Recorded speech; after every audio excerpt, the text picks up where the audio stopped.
ನಮ್ಮ ಟ್ಯಾಕ್ಸ್ ದುಡ್ಡಲ್ಲಿ ಸಂಬಳ ತಗೊಳ್ತಿರೋ MLA MPs PM CMಗಳು ರೈಟ್ ಟು ಲಿವ್ ಅನ್ನೋದೇ ಹೋಯ್ತಲ್ವಾ. ಒಂದ್ ಯಾವ್ದಾದ್ರು ಎಂಪೈರ್ ಬೀಳ್ತೈತೆ ಅಂತಂದ್ರೆ ಅದು ರೂಲ್ಸ್ ರೆಗ್ಯುಲೇಷನ್ಸ್ ಫುಲ್ ಸ್ಟ್ರಿಕ್ಟ್ ಆಗ್ತವಂತೆ.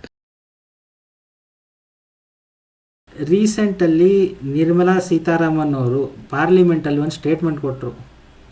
ಏನು ನಿಮ್ಮದು GST ಅಥವಾ ಇನ್ಕಮ್ ಟ್ಯಾಕ್ಸಲ್ಲಿ ಏನಾದರೂ ಹೇರ್ಪೇರ್ ಕಾಣ್ತು ಅಂದರೆ ತುಂಬ ಇನ್ಕಮ್ ಬರ್ತಿದೆ, ಅದೇ ಡಿಕ್ಲೇರ್ ಮಾಡ್ತಿರೋದು ಏನಾದರೂ ಹೇರ್ಪೇರ್ ಕಾಣ್ತು ಅಂದರೆ ನಿಮ್ಮದು ಸೋಷಲ್ ಮೀಡಿಯಾ ಅಕೌಂಟ್ಸ್ ಏನಿರ್ತವೆ ಅಂದರೆ ಏನು ಇನ್ಸ್ಟಾಗ್ರಾಮು, ಫೇಸ್ಬುಕ್ಕು, ವಾಟ್ಸಪ್ಪು, ಅದನ್ನು ಡೇಟಾನ ಅವರು ಪ್ರೋಬ್ ಮಾಡ್ಬೋದು ಅಂತ. ಪ್ರೋಬ್ ಅಂದ್ರೇನು ತೆಗೆದು ಅವರು ದೇ ಕ್ಯಾನ್ ಸಿ ಅಲ್ಲಿ ಏನಾದರೂ ನೀವು ಅನ್ಎಥಿಕಲ್ ಥಿಂಗ್ಸ್ ಮಾಡ್ತಾ ಇದ್ದೀರಾ ರಿಲೇಟೆಡ್ ಟು ಈ ದುಡ್ಡಿನ ವ್ಯವಹಾರದಲ್ಲಿ ಅಂತ. ಅದನ್ನು ಆ್ಯಸ್ ಎ ಎವಿಡೆನ್ಸ್ನು ಯೂಸ್ ಮಾಡ್ಬೋದು ನಿಮ್ಮ ಎಗನೆಸ್ಟ್. ಮುಂದೆ ಏನಾದರೂ ಇಂಥ ಹೇರ್ಪೇರಲ್ಲಿ ನಿಮ್ಮ ಮೇಲೆ ಏನಾದರೂ ಆ್ಯಕ್ಷನ್ ತಗೊಳ್ಳೋ ಅವಶ್ಯಕತೆ ಬಂತು ಅಂದರೆ ಫ್ಯೂಚರಲ್ಲಿ. ಸೊ ಇದು ಒಂದು ಸ್ವಲ್ಪ ಸೀರಿಯಸ್ ವಿಚಾರ. ಇದ್ರ ಬಗ್ಗೆ ನಿಮ್ದೇನು ಅಭಿಪ್ರಾಯ? ಹಂಗಂದ್ರೆ ಏನು ಸೆಕ್ಯೂರಿಟಿನೇ ಇಲ್ವಾ? ಎಂಡ್ ಟು ಎಂಡ್ ಎನ್ಕ್ರಿಪ್ಷನ್ ಅಂತಾರೆ. ಎಲ್ಲೋಯ್ತು ಅದು end to end encryption government ಕೊಡಕ್ಕೆ ಗೌರ್ಮೆಂಟ್ ಅವ್ರ ಹತ್ರ ಡಿಕ್ರಿಪ್ಷನ್ ಕೀ, ಗವರ್ಮೆಂಟ್ ಅವ್ರ ಹತ್ರ ಡಿಕ್ರಿಪ್ಷನ್ ಕೀ ಐತೆ. ಇಲ್ಲ, ಈಗ ಗೊತ್ತಾಯ್ತು ನನಗೆ ಅವ್ರು ಇಂಡಿಯಾದಲ್ಲೇ ಡೇಟಾ ಸೆಂಟರ್ ಯಾಕೆ ಇಡಬೇಕು ಅಂತ ಹೇಳಿದ್ದಂತ. ಯಾಕಂದರೆ ಇಂಡಿಯಾ ಡೇಟಾ ಇಂಡಿಯಾದಲ್ಲೇ ಇರುತ್ತಾ. ಈಗ ಆ ಡೇಟಾನ ರಿಕ್ವೆಸ್ಟ್ ಮಾಡಬೇಕಾದ್ರೆ ಅವರು ಹೇಳಬೇಕು, ಈಸಿಯಾಗಿ ರಿಕ್ವೆಸ್ಟ್ ಮಾಡ್ಬೋದು, ಈ ವ್ಯಕ್ತಿ ಡೇಟಾ ಬೇಕು ನಮಗೆ ಕೊಡಿ, ಇಂಥದ್ದೆಲ್ಲ ಪ್ರಾಬ್ಲಮ್ ಇದೆ ಅಂತ. ಸೊ ಇದು ಲೀಗಲ್ ಕೇಸಸ್, ಪ್ರಾಪರ್ ಕೇಸಸಲ್ಲಿ ಏನು ಅಂಥ ಟ್ರಬಲ್ ಇಲ್ಲ ಅನಿಸುತ್ತೆ. ಆದರೆ ಒನ್ ಥಿಂಗ್ ಕ್ಲಿಯರ್ ಆಯಿತು, ಎಲ್ಲ ಜನ ಏನೇನೋ ಮೆಸೇಜು ಹೆಂಗೆಂಗೋ ಶೇರ್ ಮಾಡ್ತಿರ್ತಾರೆ ಫೇಸ್ಬುಕ್ಕು, ವಾಟ್ಸಪ್ಪು, ಇನ್ಸ್ಟಾಗ್ರಾಮು, ಇನ್ನೂ ಬೇಜಾನ್ ಸೋಷಿಯಲ್ ಮೀಡಿಯಾ ಅಕೌಂಟ್ಸಲ್ಲಿ. ಬೇಕಂದರೆ ಗೌರ್ಮೆಂಟ್ ನಿಮ್ಮನ್ನ ಟ್ರ್ಯಾಕ್ ಮಾಡ್ಬೋದು. ಓಕೆ, ಈಗ ಹೆಂಗಾಗುತ್ತೆ ಗೊತ್ತಾ, ಸುಮ್ನೆ ಈಗ ನಾವು ಫ್ರೆಂಡ್ಸ್ ಏನೋ ಮಾತಾಡ್ತಿರ್ತೀವಿ, ಸುಮ್ಮನೆ ವಾಟ್ಸಪ್ ಅಲ್ಲಿ ಆಗಿರ್ಬೋದು, ಇನ್ಸ್ಟಾಗ್ರಾಮ್ ಅಲ್ಲಿ ರೀಲ್ ಶೇರ್ ಮಾಡ್ಕೊಂಡು ಇಂಥ ಕಾಮನ್ ಆಗಿ ಏನಾದ್ರು ಡಿಸ್ಕಷನ್ ಮಾಡ್ತಿರ್ತೀವಿ.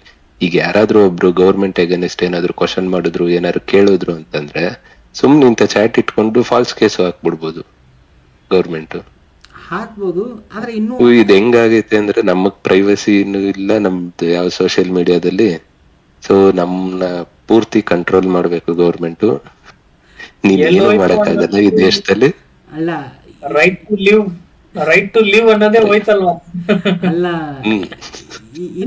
ಇದು ಕಾಮನ್ ಬಿಡು. ಈ ಸದ್ಯಕ್ಕೆ ಅವ್ರು ಇಂಥ ಗೌರ್ಮೆಂಟ್ ವಿರುದ್ಧ ಮಾತಾಡಿದ್ದಕ್ಕೆ ನಿಮ್ಮ ಹತ್ರ ಫಾಲ್ಸ್ ಕೇಸ್ ಹಾಕ್ತಾರೋ ಇಲ್ಲೋ, ಇದು ಆ ಲೆವೆಲ್ಗೆ ನಾನು ನಂಬಲ್ಲ. ಇನ್ನೂ ಟೈಮ್ ಇದೆ. ಯಾಕಂದ್ರೆ ಚೀನಾದಲ್ಲಿ ಆಲ್ರೆಡಿ ಮಾಡ್ತಾ ಇರೋದನ್ನ, ಆಯ್ತಾ, ಚೀನಾದಲ್ಲಿ ಅಲ್ಲಿ ಡಿಕ್ಟೇಟರ್ಶಿಪ್ ಇದೆ, ಮಾಡ್ತಾರೆ. ಇಲ್ಲಿ ನಾವ್ ಎಲೆಕ್ಟ್ ಮಾಡಿ ನಮ್ಮ ಟ್ಯಾಕ್ಸ್ ದುಡ್ಡಲ್ಲಿ ಸಂಬಳ ತಗೊಳ್ತಿರೋ MLA MPs PM CMಗಳು. ಸೊ ಅವ್ರು ನಾವೇನ್ ಹೇಳ್ತೀವಿ ಅದನ್ನ ಕೇಳ್ಬೇಕು ಹೊರ್ತು ಅವ್ರು ಏನ್ ಇದು ಮಾಡ್ತಾರೆ ನೀನ್ ಹೇಳ್ತಿ ಅದನ್ನ ಕೇಳಿಸ್ಕೊತಾರ ಅವರು, ಕೇಳಿಸ್ಕೊಂಡು ನಿನ್ ಮೇಲೆ ಬೀಳ್ತಾರೆ. ಮತ್ತೆ ಬಿಡು, ಇದೇ ಪ್ರಾಬ್ಲಮ್ ಆಗ್ತಿರೋದು. ಇದು ಎಲ್ಲ ಇರೋದೆ. ಈ ಕರೆಂಟ್ಲಿ ಹೇಳ್ಬೇಕಂದ್ರೆ ಇಂಡಿಯಾದಲ್ಲಿ ತಪ್ಪಿಸ್ಕೊಳಕ್ಕಾಗಲ್ಲ. ನನ್ನ ಪ್ರಾಬ್ಲಮ್ ಇರೋದು ಬೇರೆ. ಈಗ ಗೌರ್ಮೆಂಟ್ ರಿಕ್ವೆಸ್ಟ್ ಮಾಡಿದೆ ಅಂತ ಡೇಟಾ ಕೊಡ್ತಾರೆ. ಕೆಲವೊಬ್ರು ಕರಪ್ಟ್ ಗೌರ್ಮೆಂಟ್ ಅವ್ರು ಇದ್ರು ಮಿಸ್ಯೂಸ್ ಮಾಡಬೇಕು ಅಂತಲೇ ಡೇಟಾ ತೊಗೊಂಡ್ರೆ ನಿಂದು ಇಷ್ಟು ದಿನ ಏನು ಅನ್ನಿಸ್ತಿತ್ತು, ಪ್ರೈವಸಿ ಇದೆ, ಸ್ವಲ್ಪ ಡೇಟಾ ಸೆಕ್ಯೂರಿಟಿ ಇದೆ ಅಂತ. ಈಗ ಮಿಸ್ಯೂಸ್ ಮಾಡ್ಕೊಳ್ಳೋಕ್ಕೆ ಅಂತಲೇ ಡೇಟಾ ನಿನ್ನ ಹತ್ರ ರಿಕ್ವೆಸ್ಟ್ ಮಾಡ್ಕೋಬೋದಾ ಗೌರ್ಮೆಂಟ್ನವರು? ಕರಪ್ಷನ್ ಎಲ್ಲ ಕಡೆ ಇದೆ, ಗೌರ್ಮೆಂಟಲ್ಲೂ ಇದೆ. ಸೊ ನೀವು ಟಾರ್ಗೆಟೆಡ್, ನಿಮಗೆ ಈಗ ಫಾರ್ ಎಕ್ಸಾಂಪಲ್ ನನಗೆ ಯಾವುದೋ ಅಪೋಸಿಟ್ ಪಾರ್ಟಿ ಒಬ್ಬನ ಮೇಲೆ ಏನೋ ಪ್ರಾಬ್ಲಮ್ ಇದೆ, ಅವ್ರ ಮೆಸೇಜಸಲ್ಲಿ ಏನೇನು ನಡೀತಿದೆ ನನಗೆ ಗೊತ್ತಾಗಬೇಕು. ಈಗ ನಾನು ಹೋಗಿ ಅವ್ರ ಹತ್ರ ಡೇಟಾ ರಿಕ್ವೆಸ್ಟ್ ಮಾಡ್ಬೋದಲ್ಲ, ಪ್ರೈವಸಿ ಏನು ಉಳಿತು? ಉಳಿಲಿಲ್ಲ ತಾನೆ. ಗೌರ್ಮೆಂಟೇ ಬಾಯ್ಬಿಟ್ಟು ಹೇಳ್ದಂಗೆ ಆಯಿತು, ನಮ್ಮ ಹತ್ರ ಆ್ಯಕ್ಸಸ್ ಇದೆ, ನಾವು ಯಾವಾಗ ಬೇಕಾದರೂ ಕೇಳ್ಬೋದು ಅಂತ. ನನಗೆ ಅದಕ್ಕೆ ಪ್ರಾಬ್ಲಮ್ ಬಂದಿದೆ. ಇದು ಬರೀ ಟ್ಯಾಕ್ಸ್ ರಿಲೇಟೆಡ್ ಅಲ್ಲ, ಪ್ರೈವಸಿ, ದೊಡ್ಡ ಪ್ರೈವಸಿ ಇಶ್ಯೂ, ಆಯಿತಾ. ಸೊ ಇದು ನನಗೆ ಒಂದು ಸರಿ ಬರಲಿಲ್ಲ. ಅವರು ರಿಕ್ವೆಸ್ಟು ಮಾಡ್ಬೋದು ಅಥವಾ ಪ್ರೋಬ್ ಮಾಡ್ಬೋದು, ಒಂದೊಂದೇನೋ ಗೈಡ್ಲೈನ್ಸ್ ಇದೆ, ಅದನ್ನು ಫಾಲೋ ಮಾಡ್ತೀವಿ ಅಂತ ಏನಾದರೂ ಹೇಳಿದರೆ ಹೋಗಲಿ ಬಿಡು. ಯಾರಾದರೂ ಸ್ಪೆಷಲ್ ಇಂಥ ಕೇಸಸ್ ಇರ್ತವೆ, ಕೋಟ್ಯಾಂತರ ರೂಪಾಯಿ ಫ್ರಾಡ್ ಮಾಡಿ ಏನೋ ಮಾಡಿರ್ತಾರೆ, ಅವ್ರದ್ದು ಟ್ರ್ಯಾಕ್ ಮಾಡೋಕ್ಕೆ ಯೂಸ್ ಮಾಡ್ತಾರೆ, ಓಕೆ ಫೈನ್. ಆದರೆ ಹಂಗೇನು ಹೇಳಲಿಲ್ಲ ಅವರು. ನಾವು ನಮ್ಮ ಹತ್ರ ಆ್ಯಕ್ಸಸ್ ಇದೆ, ನಾವು ತೆಗೆದು ನೋಡ್ತೀವಿ ಅನ್ನಂಗೆ ಹೇಳ್ಬಿಟ್ರು ಅವರು. ಸೊ ಅದು ಅದರಿಂದ ಸರಿ. 250 ಕ್ರೋರ್ಸ್ ಬೇರೆ ರಿಕವರ್ ಮಾಡಿದಾರಂತೆ. ಆ ನಿರ್ಮಲಾ ಸೀತಾರಾಮನ್ ಹೇಳಿದ್ದು 250 ಕ್ರೋರ್ಸ್ ಡಿಜಿಟಲ್ ಆಸೆಟ್ಸ್ ಇದನ್ನೆಲ್ಲ ಬರೀ ವಾಟ್ಸಪ್ ಚಾಟ್ಸ್ ಇನ್ಸ್ಟಾಗ್ರಾಮ್ ಅಲ್ಲಿ ತೆಗ್ದಿ ಚಾಟ್ಸ್ ಎಲ್ಲ ತೆಗ್ದಿ ರಿಕವರ್ ಮಾಡಿರೋದು 250 ಕ್ರೋರ್ಸ್. ಈ ಟೆಕ್ನಾಲಜಿ ಆ ಟೈಮ್ಗೆ ಯಾಕೆ ಇರ್ಲಿಲ್ಲ? ಓಡೋದ್ರಲ್ಲ ಎಷ್ಟೋ ಸಾವಿರ ಕೋಟಿ ಮಾಡ್ಬಿಟ್ಟು ಎಸ್ಕೇಪ್ ಆದ್ರಲ್ಲ, ಅವಾಗಿರ್ಲಿಲ್ವಾ ಇದು? ಅಲ್ಲ, ಇಷ್ಟು ಡಿಜಿಟಲ್ ಟೆಕ್ನಾಲಜಿ ಡಿಜಿಟಲೈಸೇಷನ್ ಮಾಡ್ತೀವಿ ಅಂತಾರಲ್ಲ, ಗೌರ್ಮೆಂಟ್ ಬಂದಿರೋ ಟ್ಯಾಕ್ಸ್ ದುಡ್ಡು ಎಲ್ಲಿ ಹೋಗ್ತೈತೆ ಅಂದ್ರಾಗ ಎಲ್ಲ ದೇಶದ ಜನಕ್ಕೆಲ್ಲ ತೋರಿಸ್ಲಿ, ಅದಕ್ಕೊಂದು ಅಪ್ಲಿಕೇಶನ್ ಮಾಡಿ ಎಲ್ಲಿ ಹೋಗ್ತೈತೆ ಎಲ್ಲಿ ಬರ್ತೈತೆ ದುಡ್ಡು, ಇದನ್ನೆಲ್ಲ ಅದು ಮಾಡಲ್ಲ. ಸುಳ್ಳೆ ಇವಾಗ ಹಾಕ್ತಾರಲ್ಲ ಬೋರ್ಡ್, ಒಂದ್ ರೋಡ್ ಮಾಡಿದ್ರೆ ಎಷ್ಟೋ ಕೋಟಿ ಅಂತ ಬರ್ದಿರ್ತಾರೆ. ರೋಡ್ ಆ ಬೋರ್ಡ್ ಮಾತ್ರ ಚೆನ್ನಾಗಿರುತ್ತೆ, ರೋಡ್ ಕಿತ್ತೋಗ್ಬಿಟ್ಟಿರುತ್ತೆ.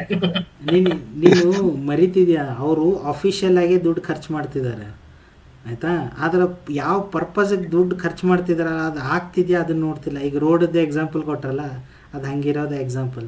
ಪ್ಲಸ್ಸು ಈಗ MP ಗಳು ಸ್ಯಾಲ್ರಿ ಜಾಸ್ತಿ ಮಾಡಿದ್ರು ಗೊತ್ತಾಯ್ತಾ, ಆವ್ರೇಜ್ 20% ಜಾಸ್ತಿ ಆಗಿದೆ ಅವ್ರದ್ದು MP ಗಳದ್ದು.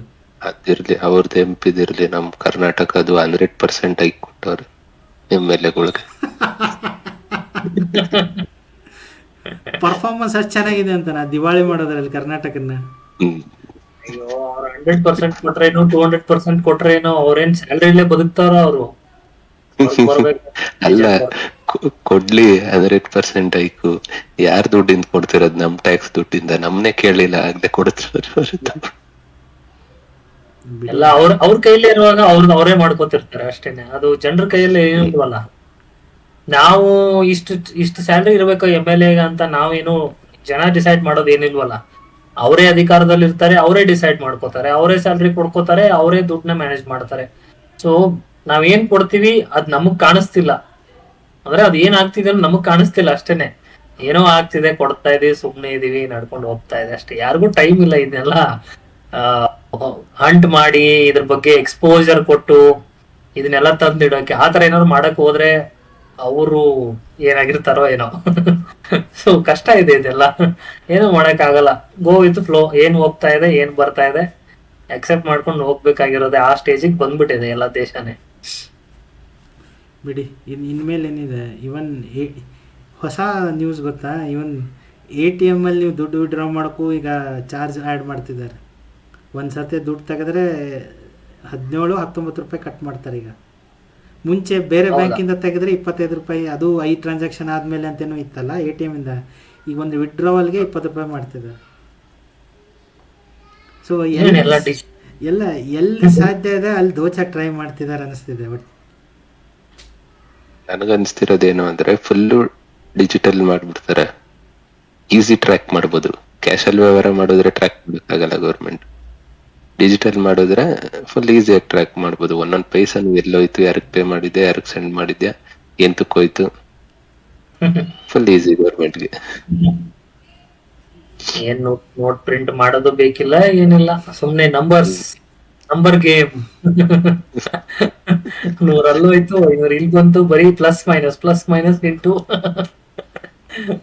ಏನಿಲ್ಲ, ಇಂಡಿಯಾ ನೆಕ್ಸ್ಟ್ ಅಮೆರಿಕಾ ಟ್ರೈ ಮಾಡ್ತಿದ್ದಾರೆ ಅನ್ನಿಸ್ತಿದೆ ಅಷ್ಟೇ. ಟ್ರೈ ಮಾಡ್ತಿದ್ದಾರೆ, ಆದ್ರೆ ಆಗದ್ ಡೌಟ್. ಅಲ್ಲ, ಶ್ರೀಲಂಕಾ ಅದು ಟೆಕ್ನಾಲಜಿಲಿ ಆಗಕ್ಕೆ ಟ್ರೈ ಮಾಡ್ತಿಲ್ಲ, ಟ್ರ್ಯಾಕಿಂಗ್ ಅಲ್ಲಿ ಹೇಳ್ತಿದ್ದೀನಿ. ಅಮೆರಿಕಾದಲ್ಲಿ CIA FBI ಬೇಕಂದ್ರೆ ಎಲ್ಲಿಂದ ಬೇಕಾದ್ರೂ ಡೇಟಾ ತಕೊಂಡ್ಬರ್ತಾರೆ. ಯಾರ್ದು ನಿಮ್ಗೆ ಪ್ರೈಮ್ ಮಿನಿಸ್ಟರ್ದೇ ಬೇಕಾ, ಚೀನಾ ಪ್ರೈಮ್ ಮಿನಿಸ್ಟರ್ ಡೇಟಾ ಬೇಕಾ, ತಕೊಂಡ್ಬರ್ತೀವಿ ಅಂತಾರು. ಈ ಇಂಡಿಯಾದವ್ರದ್ದು ಹಂಗೆ ಮಾಡಕ್ಕೆ ಟ್ರೈ ಮಾಡ್ತಿದಾರೇನೋ ಈ ಹೊಸ ಇಂಥ ರೂಲ್ಗಳಿಂದ ಅಂತ ಅನ್ಸುತ್ತೆ ಅಷ್ಟೇ. ಈಗ ಡೇಟಾ ಪ್ರೈವಸಿ ಹೋಯ್ತಾ ಯಾರಿಗೆ ಗೊತ್ತು. ಯಾರೋ ಒಬ್ರು ಮಿಸ್ಯೂಸ್ ಮಾಡಿ ಪ್ರಧಾನಮಂತ್ರಿದೇ ವಾಟ್ಸಪ್ ಡೇಟಾ ತಗೊಂಡು ಕೂತ್ರೆ ಏನು ಮಾಡ್ತೀಯ? ಮಿಸ್ಯೂಸ್ ಮಾಡ್ಬೋದಲ್ಲ, ಯಾಕೆ ಮಾಡೋಕ್ಕಾಗ? ಅವನ ಹತ್ರ ಎಕ್ಸಸ್ ಇದೆ, ತೆಗಿತೀನಿ ಡೇಟಾ ನಾನು ಅಂತಾನೆ, ಏನು ಮಾಡೋಕ್ಕಾಗುತ್ತೆ? ಸೊ ಇಂಥ ಬ್ಯಾಕ್ ಆ್ಯಂಡ್ ಡೋರ್ಸ್ ಇರಬಾರ್ದು, ಯಾರಿಗೂ ಇರಬಾರ್ದು. ಇದಕ್ಕೆಲ್ಲ ರೀಸೆಂಟ್ ಆಗಿ ಒಂದ್ ಯಾವ್ದೋ ಕೋರ್ಟ್ ನೋಡ್ದೆ, ಒಂದ್ ಯಾವ್ದಾದ್ರು ಎಂಪೈರ್ ಬೀಳ್ತೈತೆ ಅಂತಂದ್ರೆ ಅದು ರೂಲ್ಸ್ ರೆಗ್ಯುಲೇಷನ್ಸ್ ಫುಲ್ ಸ್ಟ್ರಿಕ್ಟ್ ಆಗ್ತಾವಂತೆ. ಬುಡಕ್ ಬಂದಿರುತ್ತಲ್ಲ ಎಲ್ಲ. ಸೊ ಬೀಳ್ತಾ ಇದೆ ಎಂಪೈರ್. ನೋಡೋಣ, ಪ್ರಜೆಗಳು ಸೇಫ್ ಇರ್ಬೇಕಷ್ಟೇ, ಎಂಪೈರ್ ಅಷ್ಟೇ ಬೀಳೋದಿದ್ರೆ ಆಮೇಲೆ ಕಟ್ಕೋಬಹುದು ಇನ್ನೊಂದು.